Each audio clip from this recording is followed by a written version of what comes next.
Zee 24 तास एक पाऊल पुढे। आमदार जितेंद्र आव्हाड राष्ट्रवादीचे एक मोठे नेते आपल्या सोबत आहेत। आव्हाड साहेब, अजितदादांचं कमबॅक होत आहे, उद्या शपथविधी येतोय, काय प्रतिक्रिया आहे पहिली तुमची? असं आहे की ही प्रतिक्रिया ही काही जी आहे राजकीय भाष्य हे तुमच्या टीव्हीवर नक्कीच आम्हाला ऐकायला मिळत आहे। त्याच्यामुळे पक्षाने जर निर्णय घेतला असेल, अजितदादा आणि माननीय शरद पवार साहेब यांच्या चर्चेअंती जर निर्णय झालाच असेल तर त्याचं स्वागतच करायला हवं।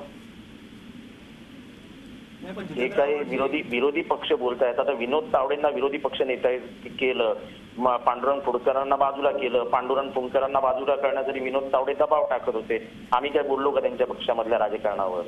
तर आमच्या पक्षाने काय भूमिका घ्यायची, आमच्या पक्षाने कोणाला नेमायचं, आमच्या पक्षाचं काय हे आहे त्याच्याबद्दल आम्ही निर्णय घेऊ ना।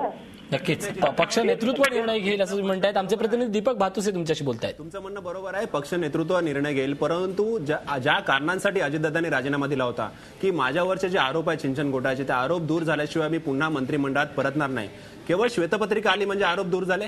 असं आहे की जो प्रमुख एक मुद्दा होता की सिंचन किती झालं, सिंचित क्षेत्र कितीने वाढलं आणि सिंचनाच्या बाबतीत महाराष्ट्राने काय प्रगती केली।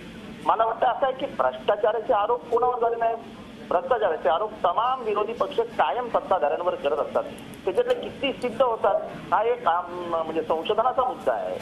त्यामुळे याच्यातले दोन भाग करायला हवेत। सिंचनाच्या बाबतीत जी काही गेल्या 10 वर्षात प्रगती झाली याच्यावरती त्या मंत्र्यांनी केलेल्या कामाचा ठसा उमटतो आणि त्याच्या संबंधित जो काही भ्रष्टाचाराचे आरोप आहेत ते तर विरोधी पक्षांचं काम आहे। नाही जितेंद्रजी, तुमचं म्हणणं बरोबर आहे, भ्रष्टाचार सिंचन किती वाढलं याविषयी नव्हता, तर जे कॉस्ट अजितदादांनी राजीनामा दिला त्याला भ्रष्टाचार कारणीभूत होता हे म्हणणं चुकीचं आहे। त्यांचं म्हणणं स्वतः अजितदादांनी सांगितलं की माझ्यावर जे आरोप झालेत भ्रष्टाचाराचे ते दूर झाल्याशिवाय मी मंत्रिमंडळात देणार नाही। असं आम्ही त्यांच्याबरोबर पत्रकार परिषदेत होतो, त्यांनी असं कधीही म्हणता नाही। त्यांचं म्हणणं होतं की मी जी प्रामाणिक भूमिका घेऊन सिंचन क्षेत्रामध्ये जे काही क्रांतिकारी बदल घडवून आणले आणि ज्याच्यामुळे 40 वर्षाचा प्रवास आणि 10 वर्षाचा प्रवास याच्यामध्ये जे काही अंतर आहे, लॉजिकल डिफरन्स आहे आणि जे सायंटिफिकरित्या आता प्रूव्ह झालं की त्यांनी घेतलेल्या निर्णयामुळे शेतीचं सिंचित क्षेत्र वाढलं, ऊसाचं उत्पादन वाढलं, शेतकऱ्यांचं उत्पन्न वाढलं, या सगळ्याचा विचार केल्यानंतर त्यांनी घेतलेल्या निर्णयांच्या अंमलबजावणीमुळे ते होऊ शकलं हे सत्य आहे। नाही, पण ज्या बाबी उपस्थित झाल्या होत्या त्या बाबी श्वेतपत्रिकेत फक्त किती सिंचन झालं,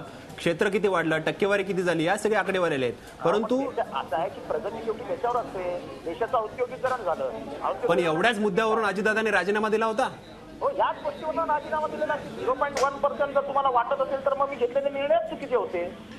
आव्हाड साहेब, साधारणतः भ्रष्टाचाराचे जे आरोप झाले, अजितदादांचं वाक्य होतं की जे आरोप झाले त्याच्यामुळे व्यथित झालो आहे आणि त्यांनी सांगितलं की जर माझ्या निर्णयाबद्दलच शंका असेल तर मग मी राहू कशाला, असं त्यांचं। या शंका आता दूर झाल्या केवळ श्वेतपत्रिकेमुळे, त्रयस्थामार्फत चौकशीची गरज नाही, जी मागणी आहे विरोधकांची एसआयटी मार्फत चौकशी व्हावी।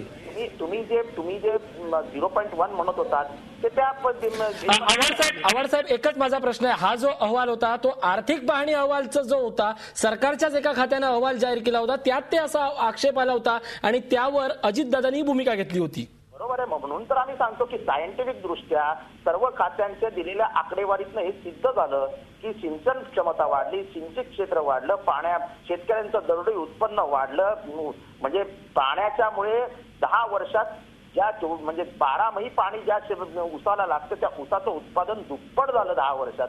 माझ्या अंदाजाने शेतीमध्ये म्हणजे सिंचन क्षेत्राने केलेली प्रगती ही लक्षणीय आहे आणि जरी प्रगती सायंटिफिकरित्या शास्त्रीय दृष्टिकोनातनं जर पुराव्यानिशी सिद्ध झाली असेल तर अजितदादांचं जर कमबॅक होणारच असेल तर ते रास्त आहे। नक्कीच अजितदादांचं कमबॅक होणार आहे ते रास्तच आहे। आव्हाड साहेब, एक वेगळा प्रश्न या निमित्तानं आम्ही काही मान्यवरांची आता प्रतिक्रिया जाणून घेतली, त्यात बाळा नांदगावकर मनसेचे असं म्हणाले की राणा भीमदेवी थाटात गर्जना केली होती ती गेली कुठे, एक प्रतिक्रिया होती। सुभाष देसाई शिवसेनेचे असे म्हणाले की या ठिकाणी आपणच पेपर लिहिला आणि आपणच पेपर तपासला, हा काय प्रकार आहे? खडसे म्हणाले की शुद्ध फसवणूक आहे। या साऱ्या विरोधकांना तुम्ही काय उत्तर द्याल? असं आहे की विरोधी पक्षांच्या सल्ल्यावरनं आमचे पक्ष चालत नाहीत ना, आमचा पक्ष आहे म्हणून 15 वर्ष आम्ही सत्तेत आहोत, पण त्याच विरोधकांच्या आरोपावरून राजीनामा दिला। माध्यमातून जनतेची मतं घेतो आहोत, पंचायत समितीपर्यंत राज्याच्या विधानसभेपर्यंत जनता भरभरून आम्हाला मतं देते।